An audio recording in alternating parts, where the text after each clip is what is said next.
معايا النهارده تركيبة في موطن وفي منطقة الزرايب. ده طبقنا زي ما انتم شايفين، و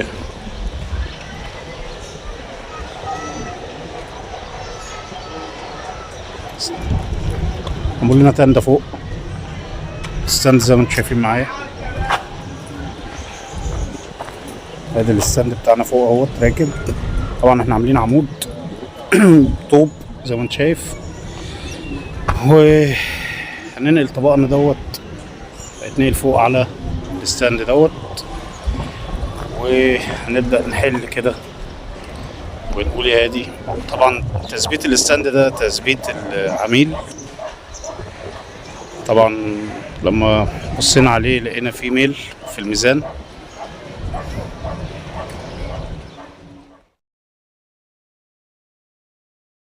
ده كده زي ما قلت لك معايا، ده الطبق اللي احنا هننقله.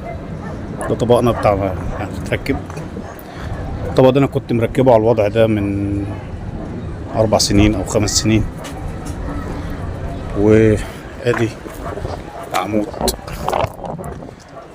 زي ما انت شايف، ادي ستاند فوق. طبعا الشغل ده شغل عم ويليام، عم رأفت اسف. وطبعا الستاند فيه سنة ميل بقى، وربنا يستر كده ونحاول نعالجها واحنا شغالين في المسامير يعني. يا باشا قلنا كده توفيق. ده طبقنا لما فكناه. ادي البولر بتاعنا اتفك زي ما انت شايف، واو ريشه بقى، ريشه في ايدينا. وطبقنا بريفكس 1.80 متر دراعاتنا. طبعا كنا مركبين اول ما العدسه الجوست نزلت، كنا مركبين عدسه جوست واصلين منها حلقتين. شغل ذكريات يعني.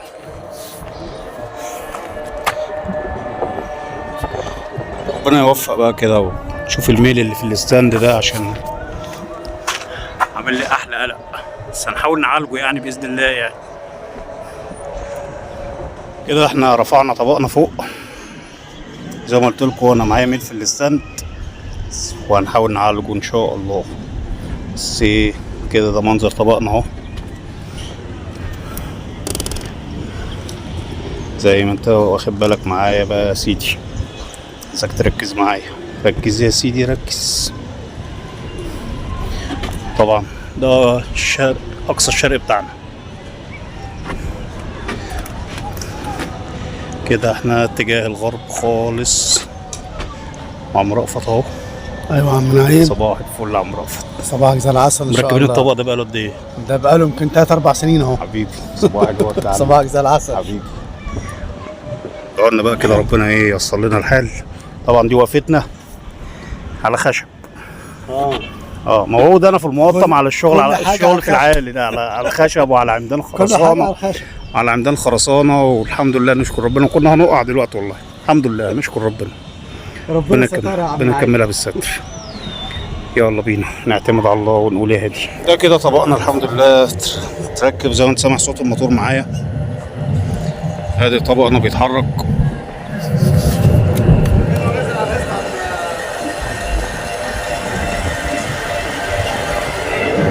والحمد لله نشكر ربنا.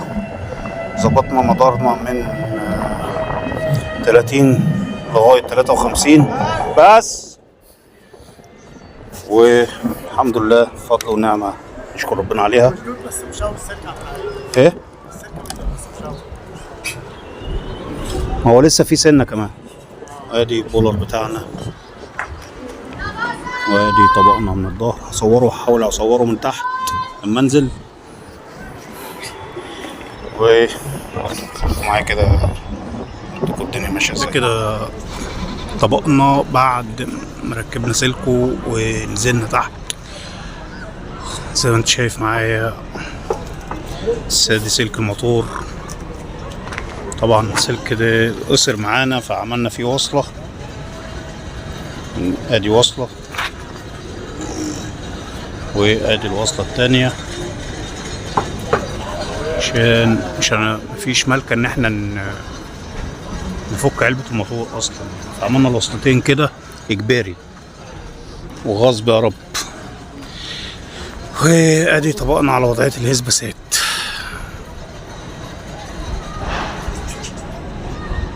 ادي الملسات، وادي طبقنا على وضع الهسبسات زي ما انت شايف معايا، وادي الاطباق اللي تحت. نشكر ربنا الحمد لله على كل شيء.